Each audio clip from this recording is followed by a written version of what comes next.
Ce programme est financé par les amis et partenaires du ministère de Joyce Meyer.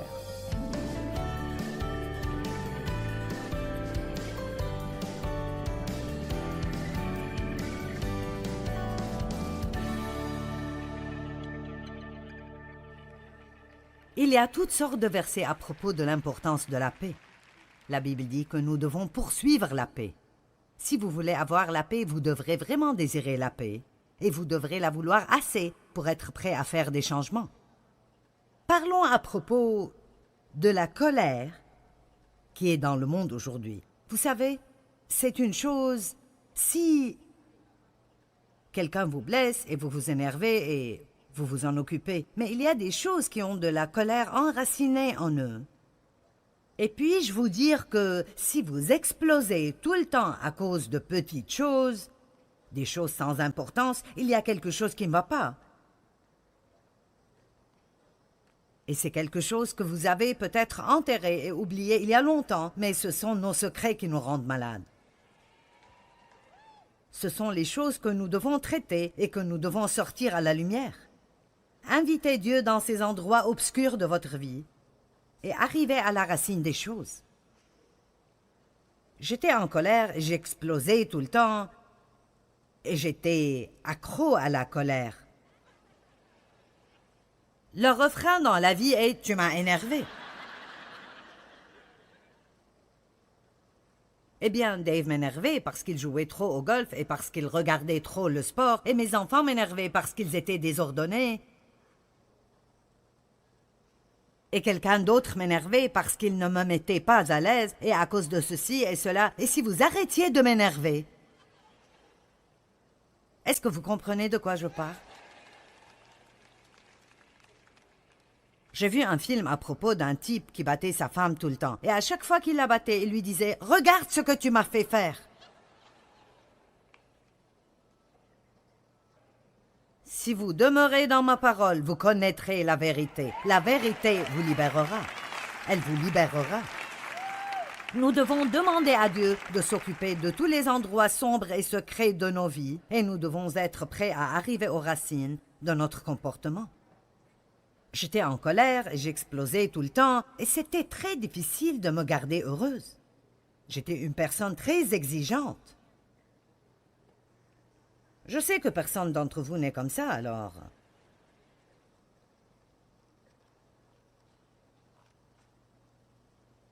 Et je ne réalisais pas que cela venait de mon enfance, que j'étais en colère. J'avais de la colère profondément en moi, parce que j'ai été abusée quand j'étais enfant. Je n'ai jamais pu être un enfant. Et non seulement à cause de l'abus, mais j'avais une nature basée sur la honte. J'opérais à partir de la honte.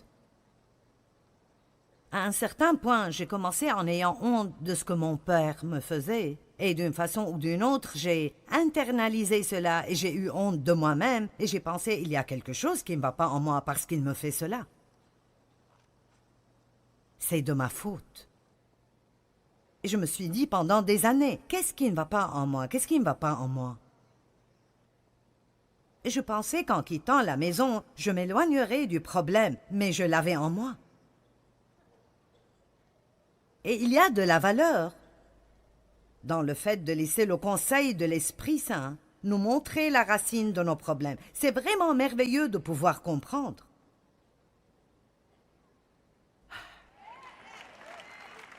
Vous n'avez pas besoin de faire une expédition de fouilles. Juste demandez à Dieu de vous montrer. Demandez à Dieu de vous montrer. Et il y avait quelque chose qui n'allait pas en moi. Et je ne savais pas ce que c'était. J'aimais Dieu et j'allais à l'église. Et je voulais être gentille, je voulais être meilleure, mais je ne savais pas ce qui n'allait pas. Par exemple, il m'était difficile de faire preuve de miséricorde. J'étais juste sévère et dure, et j'avais mes règlements, et si vous ne les suiviez pas, je m'énervais. C'était difficile de vivre avec moi. Est-ce que quelqu'un ici s'identifie avec moi? Et vous savez en quelque sorte de quoi je parle? Et peut-être que vous vivez avec quelqu'un qui est comme ça. Mon audience est divisée en deux. Soit vous êtes comme moi, soit vous êtes comme Dave. Et je peux vous aider des deux côtés.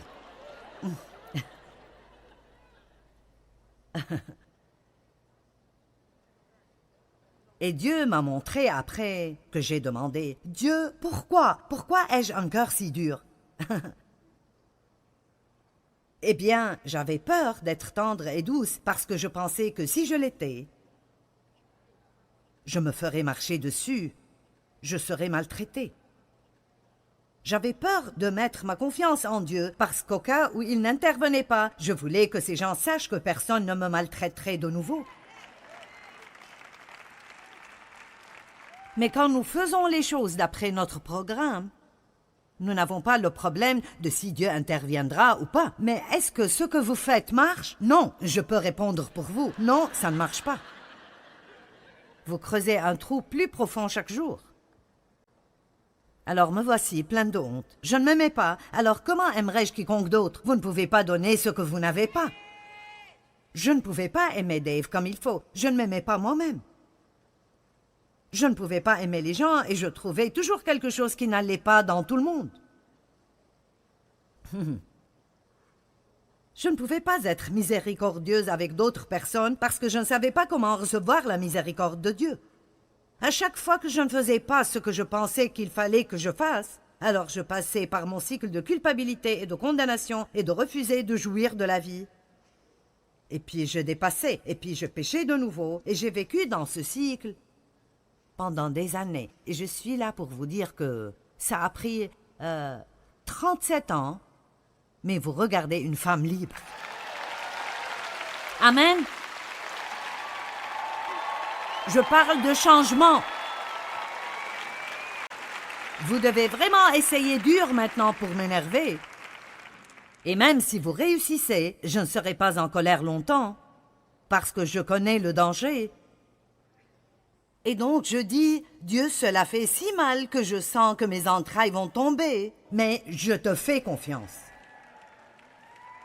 Et montre-moi comment être une bénédiction, parce que j'ai combattu à ma façon pendant plusieurs années et ça m'a presque tué. Maintenant, j'apprends comment combattre comme une chrétienne et comme Dieu combat. Amen. Donc, ce que nous faisons normalement quand il y a quelque chose qui ne va pas dans nos vies, nous couvrons cela. Nous ne voulons pas nous occuper de cela. Si Dieu commence à s'occuper de nos problèmes, nous disons « Non, nous n'avons pas le temps pour cela ». Je ne sais pas si vous êtes passé par là, mais je me rappelle plusieurs occasions où j'ouvrais mon réfrigérateur et je sentais... Je fermais la porte en espérant que ça partirait.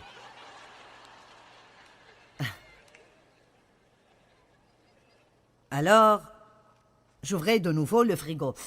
Le brocoli pourri est le pire. C'est vraiment le pire. Et alors je bougeais certaines choses et puis je ne le trouvais pas, vous savez. Oh, je sais ce que je ferai. Ah, ceci s'occupera du problème.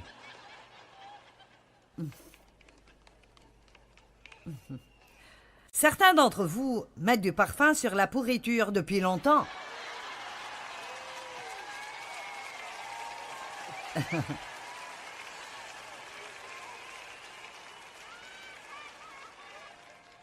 Et vous savez, je ne voulais pas vider tout le frigo. Je ne voulais pas tout sortir et tout mettre sur la table et enlever le tiroir de légumes et le tiroir de fruits. Et il y avait une vanne au bas du frigo sous tous ces tiroirs. Je ne pense pas que les frigos sont toujours comme ça aujourd'hui, mais les anciens l'étaient. Mon Dieu, c'était sale, spécialement si vous ne le nettoyez pas pendant 5 ans. Et vous savez ce que nous faisons? Nous le cachons, nous le prenons à l'église, gloire à Dieu. C'est comme cela que nous allons, c'est comme cela que nous allons, c'est comme cela que nous allons à l'église chaque dimanche. C'est comme cela que nous rentrons, c'est comme cela que nous rentrons, c'est comme cela que nous rentrons, tout comme nous sommes venus.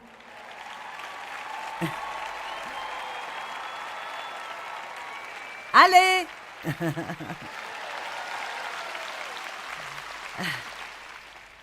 Et Dieu dit, c'est le moment de faire le ménage. Jetez donc votre spray odorant. Invitez le Saint-Esprit dans les endroits les plus profonds et les plus sombres de votre vie et dites « Seigneur, je me moque de si ça fait mal. Je refuse de vivre dans la déception. Je vais prendre responsabilité pour mon comportement et je veux que tu me montres ce qu'est la racine de mon problème. » Amen. Savez-vous ce qui arriverait si nos politiciens priaient une telle prière à propos de notre pays? S'ils ont une seule bonne réunion de prière, « Seigneur, montre-nous ce qu'est la racine du problème et de la violence dans le monde aujourd'hui. » Montre-nous ce qui ne va pas dans nos écoles, Dieu. Oh! Oh, oui! Les 10 commandements. Oh oui, nous les avons enlevés des écoles. Nous ne voulions pas que quelqu'un soit offensé quand il les voit.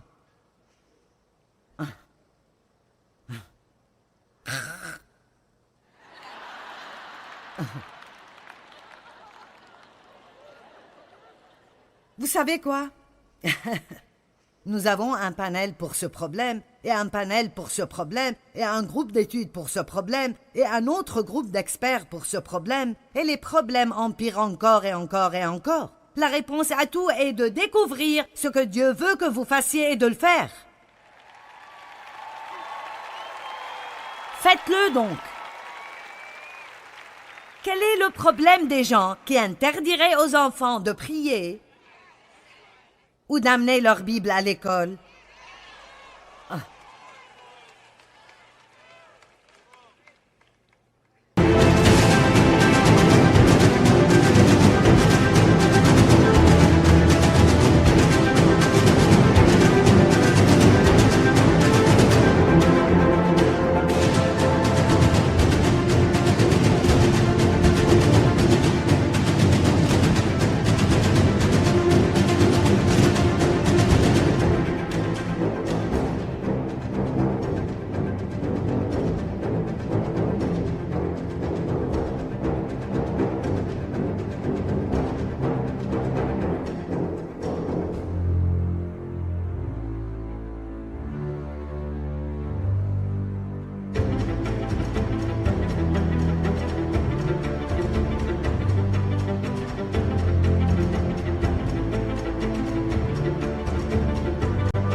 Vous savez quoi? Je suis déterminée d'être une chrétienne heureuse. Et je ne peux pas être une chrétienne heureuse et je ne peux influencer personne si tout ce que je fais est de mettre du spray odorant sur tous mes problèmes. Nous ne voulons pas un monde plein de guérisseurs blessés. Nous avons besoin de personnes qui ont été guéries et qui sont alors prêtes à aider d'autres personnes. Comment les aveugles pourraient-ils guider les aveugles?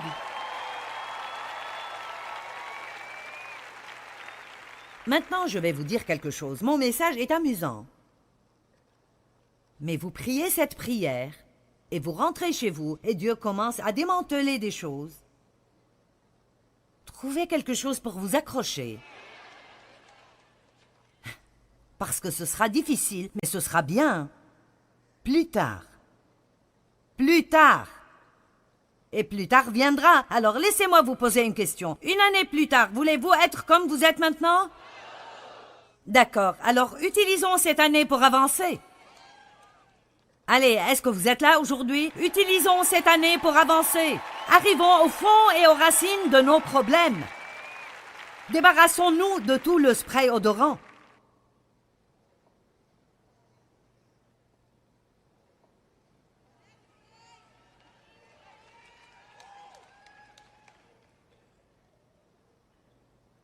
Nous nous occupons souvent de mauvais comportements que nous avons et nous ne prenons jamais le temps d'arriver à la racine. Allez, je vous défie de commencer à demander à Dieu « Pourquoi est-ce que je m'énerve si facilement? Pourquoi est-ce que je ragote tellement? » Pourquoi suis-je jalouse de cette personne? Pourquoi me suis-je énervée quand il a été promu? Si j'ai de l'insécurité, pourquoi est-ce le cas? Je ne m'attends pas à ce que tout le monde s'occupe de moi toute ma vie. Mais qu'est-ce qui ne va pas en moi et qui me fait réagir ainsi tout le temps? Si je suis jalouse des autres qui ont plus que moi, pourquoi suis-je jalouse? Vous savez, de temps en temps, je suis jalouse de quelqu'un et je dois me parler moi-même. Et vous savez ce que je dis? Joyce, ceci est vraiment super stupide.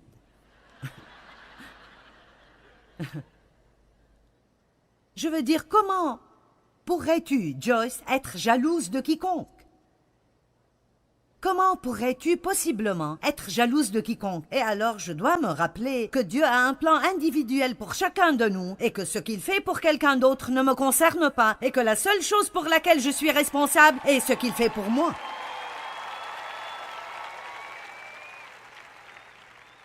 Apprenez à répondre au diable. Quand il vous met des mensonges dans la tête, oh, il te devance.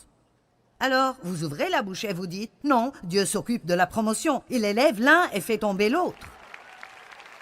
Que celui qui a ma parole proclame ma parole fidèlement, dit la Bible. Apprenez comment parler à haute voix la parole de Dieu par votre bouche.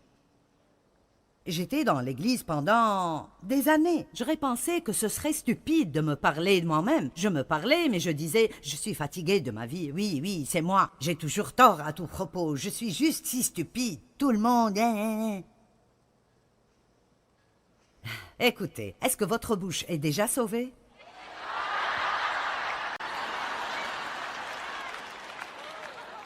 Allez!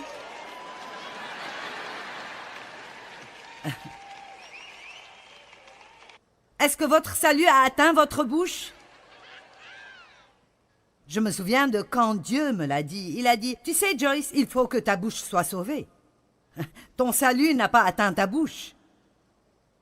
Je ne donne rien que je n'ai pas dû manger. Si je sens que je dois avoir le contrôle tout le temps pour être heureuse, pourquoi? Si je dois sentir que tout arrive comme je veux tout le temps, ou je ne peux pas être heureuse, pourquoi? Je dois commencer à être en charge de mes problèmes, et vous aussi.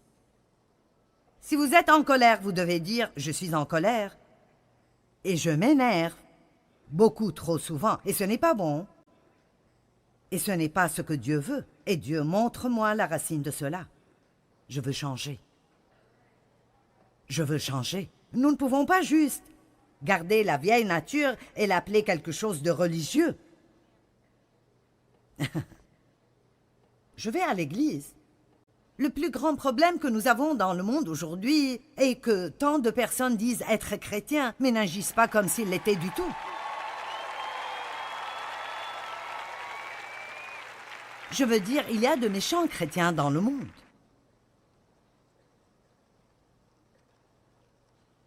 Luc chapitre 5 dit que vous ne pouvez pas coudre une étoffe neuve sur un habit ancien. Vous ne pouvez pas mettre de nouveau vin dans de vieilles outres. Et c'est ce que nous essayons de faire quand rien ne change à l'intérieur et nous mettons juste tout ce comportement religieux sur nous-mêmes. Vous devez enlever l'homme ancien et mettre l'homme nouveau. Enlevez la colère, mettez l'amour.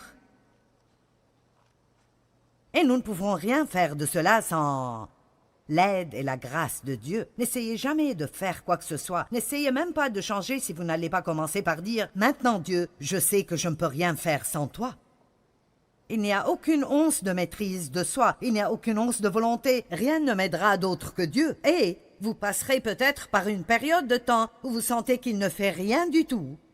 Et vous devrez persévérer et dire « Je n'entrerai pas dans les œuvres de la chair. Je te demande de me montrer ce qu'est ce problème et je te demande de faire en moi le travail qui doit être fait. » J'enseigne sur la grâce souvent.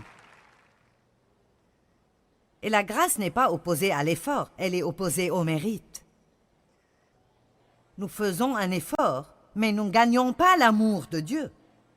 Dieu m'aime et vous aime, tout comme nous le sommes. Je n'ai pas besoin de changer pour recevoir son amour. Je veux changer parce que je l'aime et je veux mieux le représenter.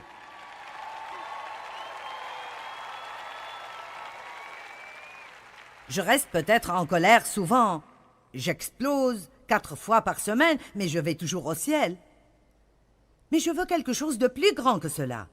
Je ne veux pas juste me faufiler par la porte arrière du ciel et toujours être dans la garderie quand j'y arrive.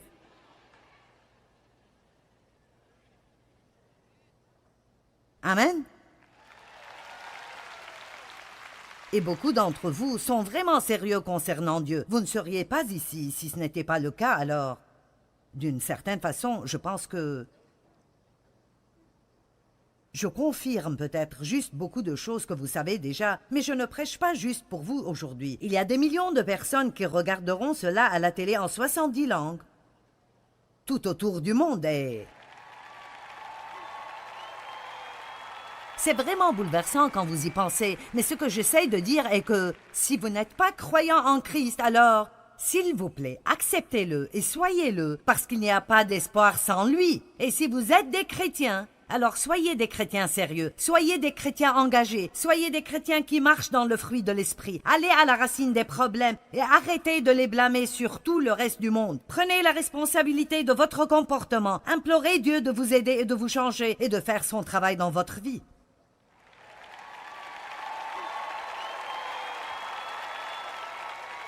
Il n'y a aucune personne ici ou qui regarde à la télé que si elle prie cette prière, Dieu, je veux être ce que tu veux que je sois.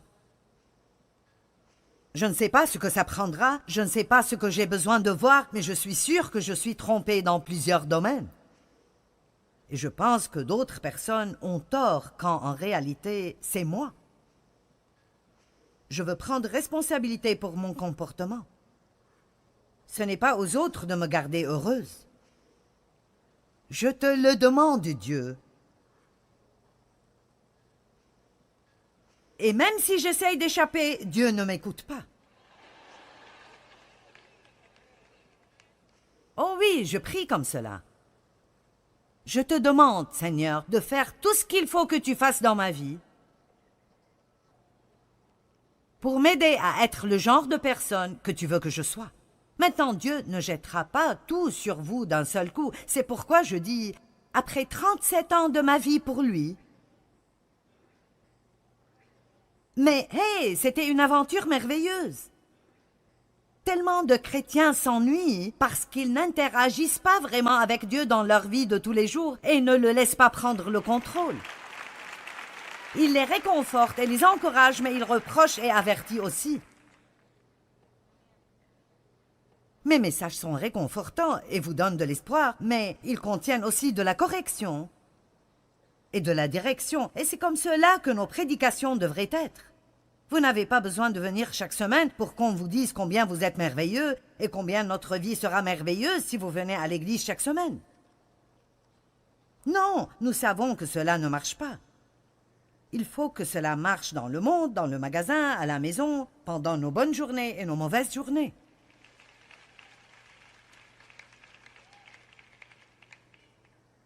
Certaines personnes colériques viennent de familles colériques. Elles ont appris la colère en grandissant, et parfois vous devez désapprendre ce que vous avez appris.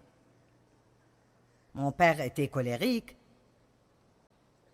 et il réagissait à tout dans la colère, et alors je réagissais dans la colère. Punissez les enfants dans la colère.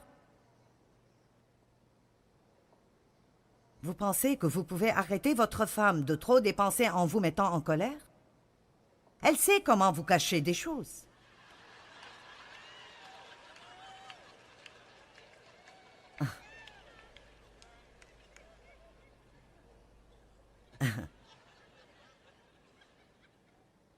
Arrêtez le mari de regarder trop de sport en vous mettant en colère. Faites que les enfants viennent chez vous à Noël en vous mettant en colère. J'ai visé quelqu'un, n'est-ce pas? Quoi? Tu ne vas pas passer le jour de Noël avec moi? Vous savez quoi? J'ai libéré mes enfants. Je dis juste, hey, Je veux que vous jouissiez des vacances. Je ne veux pas que vous ayez une sorte de loi. J'aimerais vraiment que vous veniez. Si vous pouvez rester 1 heure, venez. Si vous pouvez rester toute la journée, venez. Il n'y a pas de règles. Je vous...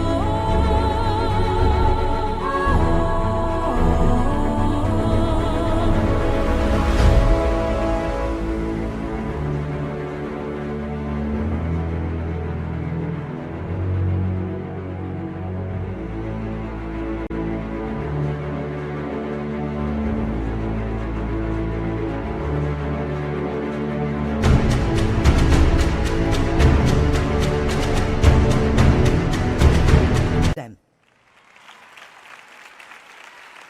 Je vous aime.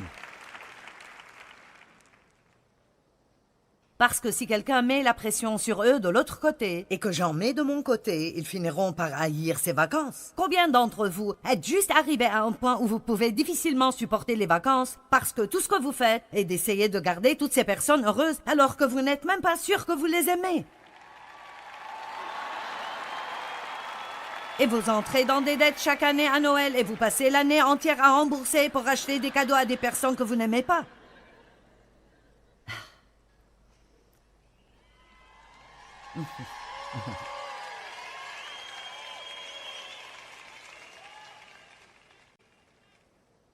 Alléluia.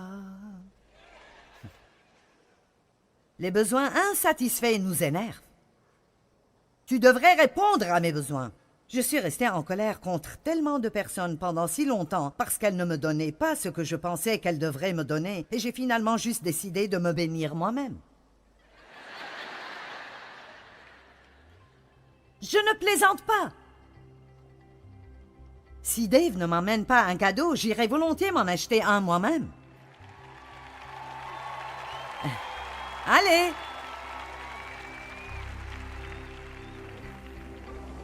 La parole de Dieu nous enseigne que nous devons combattre le bon combat de la foi. Quand nous combattons en tant que chrétiens, nous combattons d'une façon différente de ce que vous penseriez ordinairement. Par exemple, l'une des façons dont nous combattons en tant que chrétiens est de totalement faire confiance à Dieu pour qu'il nous aide et nous donne la victoire dans chacune de nos situations. Et quand nous faisons confiance à Dieu, vraiment confiance, ça nous amène toujours dans son repos et dans sa paix.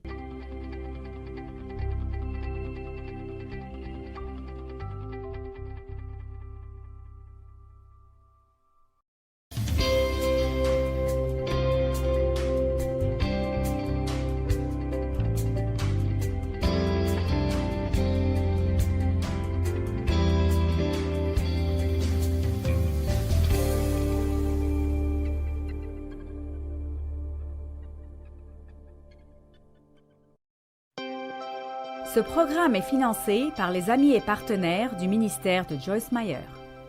Plus nous faisons le bien dans notre vie, et bien meilleure notre qualité de vie sera. Je vais répéter. Plus nous faisons le bien dans notre vie, bien et meilleure notre qualité de vie sera.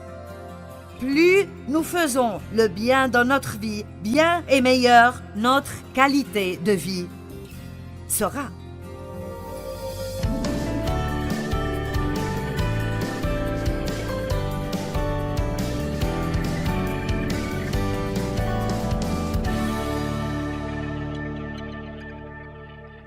Je veux vous parler aujourd'hui de comment profiter au maximum de votre vie.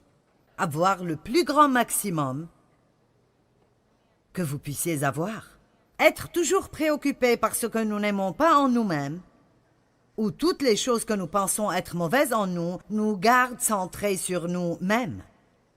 Le saviez-vous? Rester centré sur ce qui ne va pas en vous n'est pas une chose sainte. Je pense que parfois la religion nous fait penser que c'est une bonne chose que de se sentir mal envers nous-mêmes. Nous devrions pleurer nos péchés, mais nous devrions également recevoir le pardon des péchés et allez de l'avant. Et si vous ne faites pas ça, il vous sera impossible d'aider qui que ce soit. Je veux vous raconter une histoire que ma fille a partagée avec moi ce matin. C'est arrivé avec elle et elle m'a donné la permission de la partager avec vous. Elle est avec nous dans cette conférence. Elle est ma fille. Ce qui veut dire que peut-être dans sa tête ou aux yeux des gens, elle devrait se comporter extrêmement bien. Et elle a fait une saute d'humeur hier. Elle s'est mise en colère à propos de quelque chose de personnel, mais elle a sorti sa colère sur ses enfants. Êtes-vous passé par là? Vous êtes vraiment frustré à ce sujet? Mais vous n'êtes pas prêt à y faire face, alors maintenant vous vous prenez sur quelqu'un d'autre. Parce que Dieu essaye de travailler à l'intérieur de vous. J'ai fait ça pendant des années. Alors, Sandy a un passé chargé avec des problèmes de condamnation, des problèmes de légalisme et beaucoup d'œuvres de la chair. Et Dieu a fait un travail magnifique en elle, surtout dans les 2 dernières années en particulier. Et il a vraiment travaillé. Je l'ai vu, je suis témoin. Il a vraiment libéré de la condamnation. Et quand je dis que vous êtes libre de la condamnation, cela ne veut pas dire que vous n'allez plus jamais faire de mauvaises choses, mais cela signifie que vous avez compris. C'est comme, d'accord, Dieu savait qui il aurait quand il m'a choisi. J'aime Dieu. Je ne suis pas là où je dois être, mais je ne suis pas là où j'étais. Mon objectif est de me lever chaque jour, de faire un peu de progrès.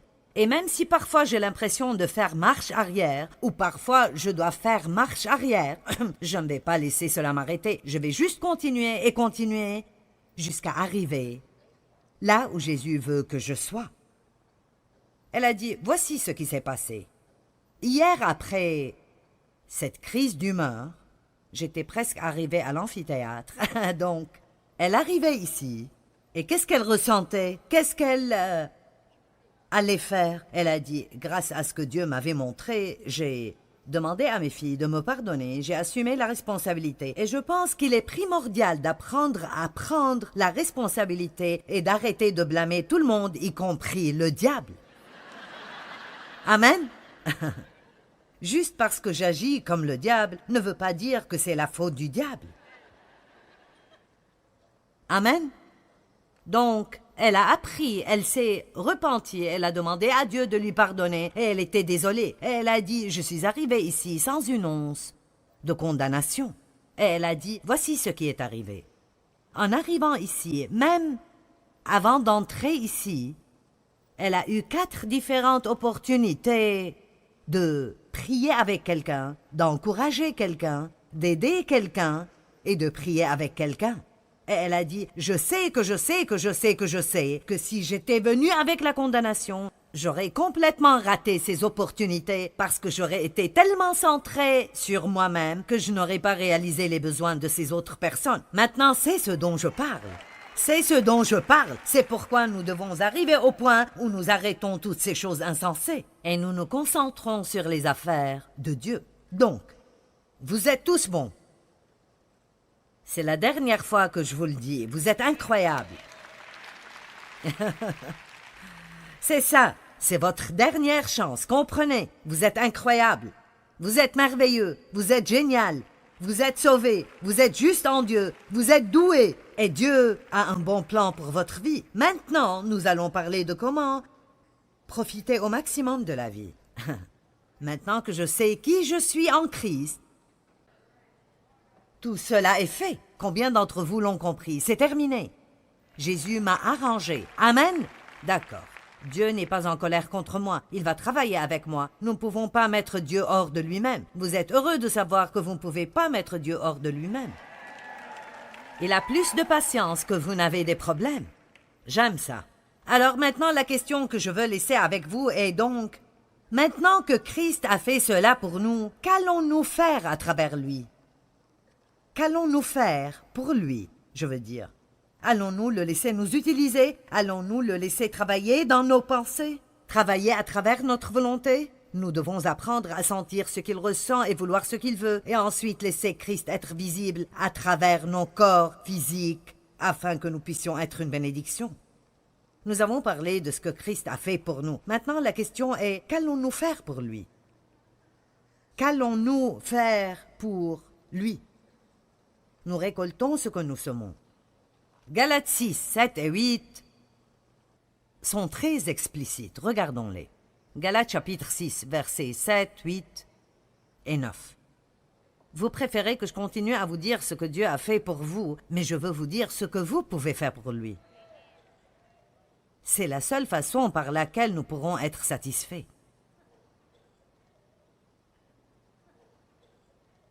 D'accord.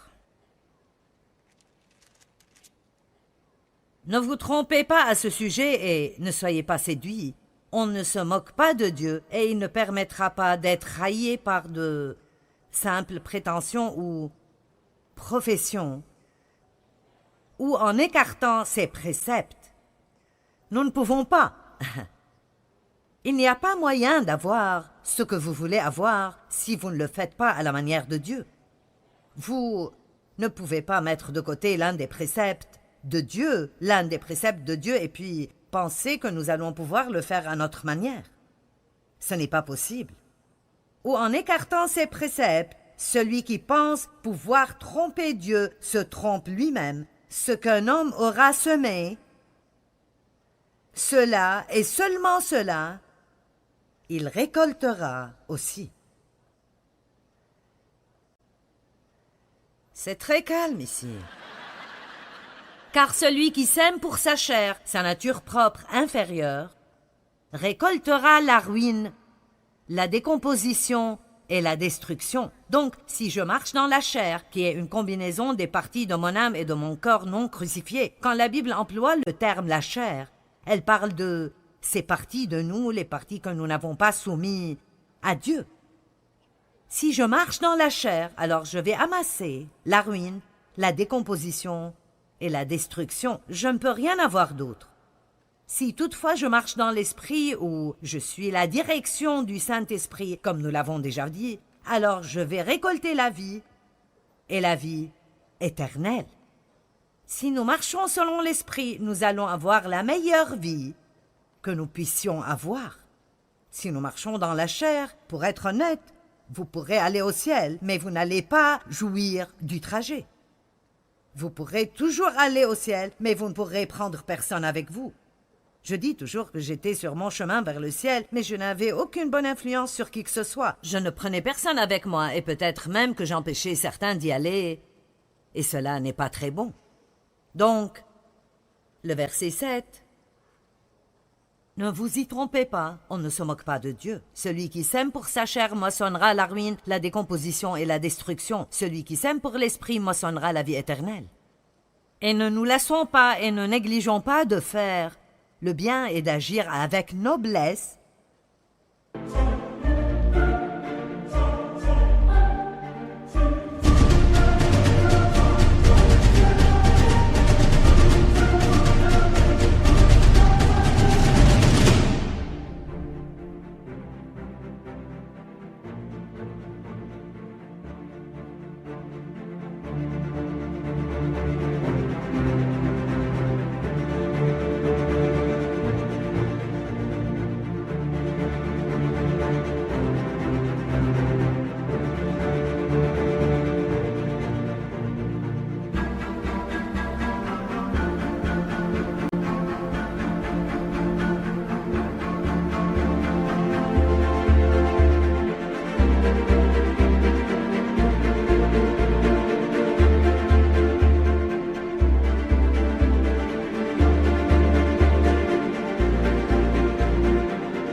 Car au moment convenable, en la propre saison, nous moissonnerons, si nous ne nous relâchons pas et nous ne devenons point lâches et abandonnons. Donc j'ai cela ancré profondément dans mon cœur et je sais cela. Je me moque de combien la vie de quelqu'un peut être chamboulée si vous commencez à choisir de faire la bonne chose avec l'aide du Saint-Esprit. Et à chaque fois que nous choisissons de faire la bonne chose, Dieu va nous aider. Et à chaque fois que nous choisissons de faire le mal, le diable nous aidera. Mais à chaque fois que nous choisissons de faire la bonne chose, la grâce de Dieu sera abondante dans notre vie et nous serons en mesure de le faire. Toute personne qui choisit de faire la bonne chose régulièrement, encore et encore et encore et encore, cette personne récoltera les bénédictions de Dieu dans sa vie. Ça ne viendra peut-être pas exactement quand vous le souhaitez, mais si vous ne vous relâchez pas, si vous n'abandonnez pas et ne vous lassez pas, vous allez arracher toutes les mauvaises graines qui ont été semées dans votre passé et vous récolterez une récompense dans votre vie. Ce n'est pas ce que vous faites de bien une fois dans votre vie qui fait la différence. C'est ce qu'on fait de bien encore et encore et encore et encore et encore. Est-ce que quelqu'un ici est prêt pour le long terme? Parce que vous voyez, je sens fortement qu'il est important pour moi d'être réel avec vous. Et je ne veux pas seulement vous voir tout enthousiasmé et que vous quittiez motivé. Je veux que vous quittiez d'ici énergétique. Et j'aime terminer avec un grand « Hey !» Et je pense qu'on le fera, mais je dois vous donner plus que cela. Parce que quand ce sera fini et vous rentrez chez vous et il n'y aura plus les projecteurs ni la musique et vous revenez au même truc que vous avez laissé, si vous ne comprenez pas ce que j'essaye de vous dire aujourd'hui, c'est que vraiment, vous avez juste eu quelques frissons et du bon temps, mais rien ne va changer de façon permanente. Donc, vous devez comprendre que lorsque vous allez rentrer chez vous, vous devez être prêt à faire les choses dont on a parlé ce week-end, et nous allons en parler plus dans un moment. Et je ne veux pas que ça sonne négatif, mais vous devez être prêt pour l'opposition, car le diable va essayer de vous empêcher de faire ces changements. Vous voyez, vous n'êtes plus enthousiasmé par ça, allez. Je veux dire, il va vous résister et s'opposer à vous. Et l'apôtre Paul a dit, une large porte d'opportunité est ouverte à moi et avec elle de nombreux adversaires. Mais si vous êtes persistant, si vous dites, démon va te faire pendre, je ne vais pas abandonner. J'ai déjà été prévenu à l'avance que tu allais venir après moi et tu es perdant. J'ai déjà lu la fin du livre. J'ai déjà lu la fin du livre et tu es déjà un ennemi vaincu. Et tout ce que j'ai à faire est de te mettre à ta place. Alors je dis, arrière de moi, Satan, va hors de mon chemin. Je vais de l'avant pour Dieu et je vais être tout ce que Dieu veut que je sois et je vais faire tout ce que Dieu veut que je fasse. Et c'est très important que nous apprenions à avoir cette attitude de foi agressive. Laissez-moi vous dire quelque chose qui m'est arrivé la semaine dernière. Je pense que c'est un bon exemple. Je travaille beaucoup sur mes livres et, vous savez, quand vous écrivez 75 000 mots par livre, et vous avez déjà écrit autant de livres que moi, vous devez faire des recherches pour trouver de nouvelles choses qui viennent de Dieu et qui vont être une bénédiction pour les gens. Donc, ce n'est pas juste une randonnée. Il faut beaucoup de travail pour faire ça. Et donc, naturellement, quand vous travaillez dur, vous voulez voir de bons fruits. Et spécialement pour une personnalité comme la mienne, je suis motivée par l'accomplissement. Je suis très orientée vers un but et puis j'ai besoin de voir des résultats. J'ai besoin de voir les fruits et je pense que nous tous avons besoin de ça. Mais la plupart des personnalités de type colérique sont vraiment comme ça. Vous savez, je continue à travailler tant que je vois un peu de progrès et un peu de résultats. Mais quand je n'en vois pas, alors il est facile de se décourager. Donc, un nouveau livre est sorti et on m'a dit que il ne vendait pas beaucoup. L'éditeur était anxieux, le bureau ne recevait pas autant de commandes que nous avions normalement. Comme, bien, quel est le problème? Parce que, vous savez, à chaque fois que vous avez d'abord un mauvais rapport, voici venir la peur, non? Êtes-vous jamais allé chez le médecin et avez eu un mauvais rapport et il n'a pas fallu beaucoup de temps pour que la peur arrive? Vous êtes plein de foi pour votre enfant croyant qu'il n'aura plus de problèmes disciplinaires.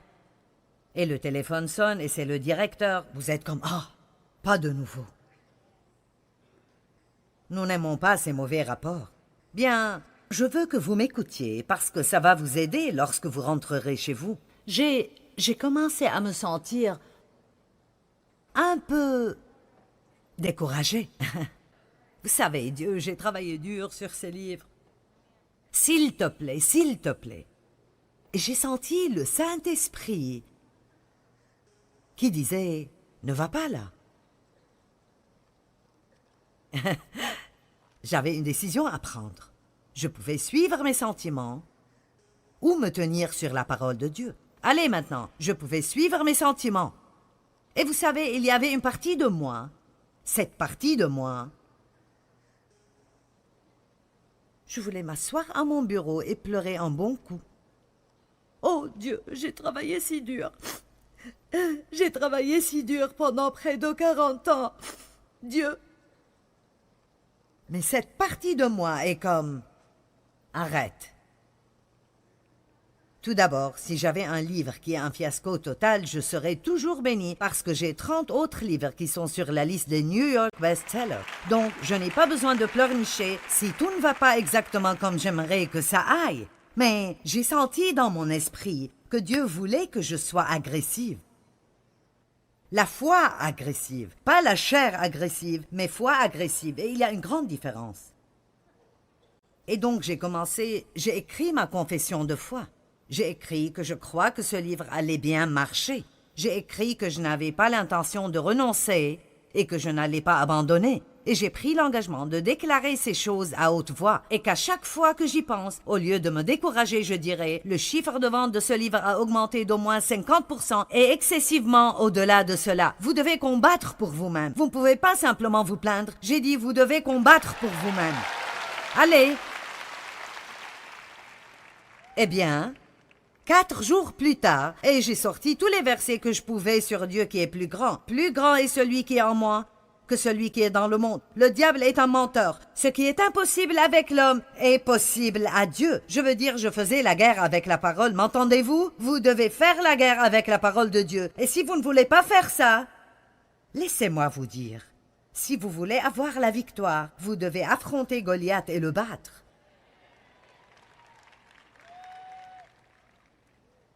Hein? J'ai demandé à Dieu de m'aider. Parfois, quand vous demandez à Dieu de vous aider, il vous donne quelque chose à faire. Je veux dire que j'ai demandé à Dieu de m'aider et il m'a dit de semer une offre supplémentaire et peut-être de donner quelques affaires qui sont très précieuses pour moi. Sème une graine et que ce soit une semence de qualité. Allez, donnez quelque chose que vous voudriez vraiment conserver. Semez et croyez-moi pour une récolte.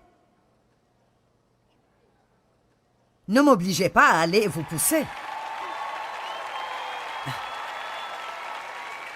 Je vais vous laisser entrer dans ma vie personnelle pour une minute.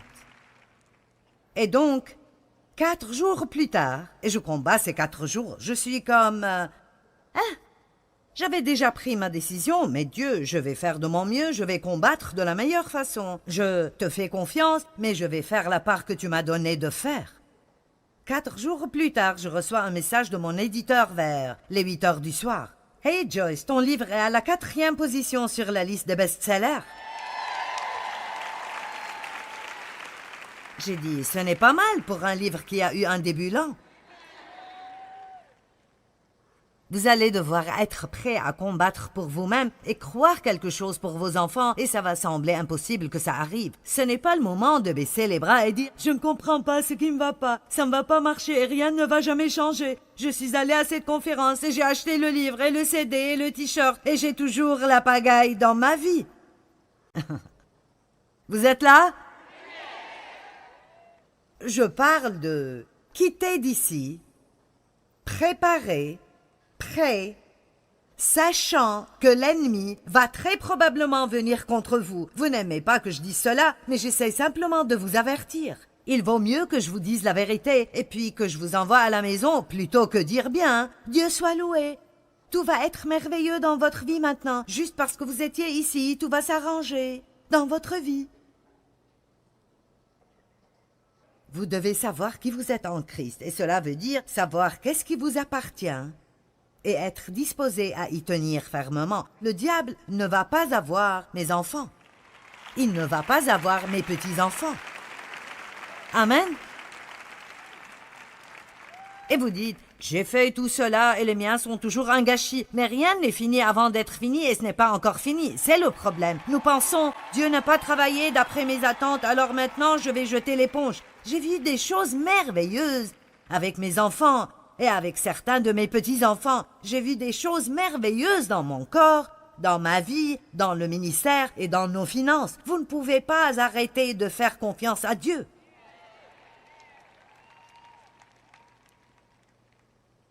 Lorsqu'il a dit aux disciples de monter dans la barque, dans Marc chapitre 4, ils ont pris le bateau et il a dit « Passons de l'autre côté ». J'aime cela, « Passons de l'autre côté ». Quand Dieu dit quelque chose, il entend ce qu'il dit. Eh bien, ils sont sortis au milieu du lac et cette tempête de proportions ouraganesques a frappé. Et Jésus faisait la sieste. Eh bien, n'est-ce pas gentil? Vous êtes-vous jamais senti dans une tempête alors que Dieu prend une sieste? Parfois, il le fait exprès, juste pour voir comment nous allons réagir, juste pour nous étirer un peu.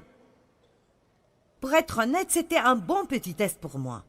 C'était bon pour moi de passer par ça pour aller plus profondément et dire non, je ne vais pas renoncer. Et je ne vais pas abandonner. Je vais croire pour la meilleure vie que l'on puisse avoir. Et lorsque je...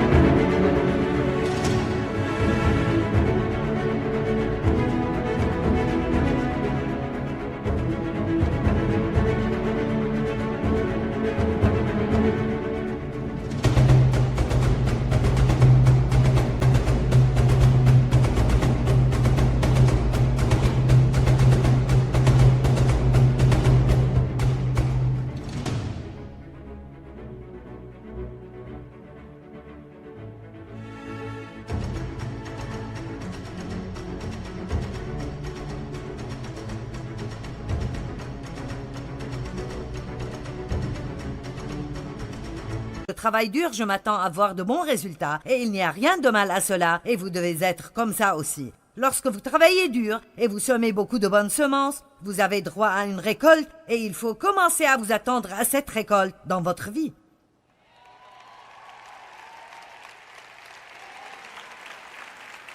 Allez, vous avez semé en étant ici ce week-end et vous pouvez vous attendre à une moisson de vie dans votre vie parce que vous étiez ici. Si vous semez à l'esprit, vous récolterez de l'esprit la vie et la vie éternelle.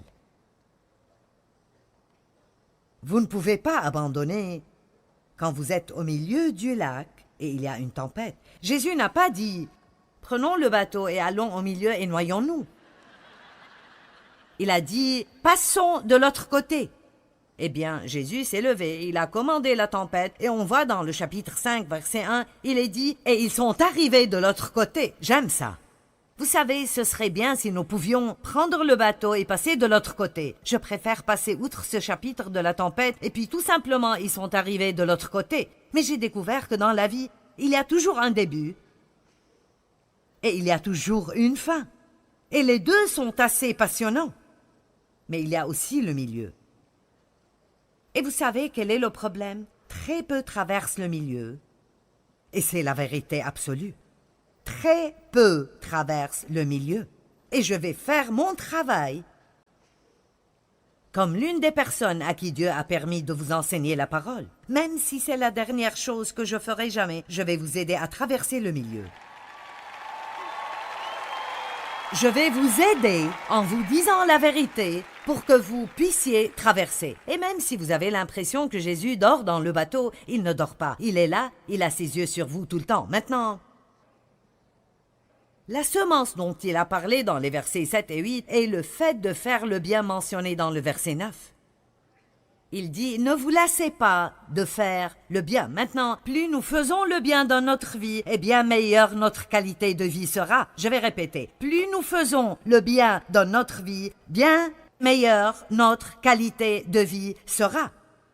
plus nous faisons le bien dans notre vie, bien meilleure notre qualité de vie sera.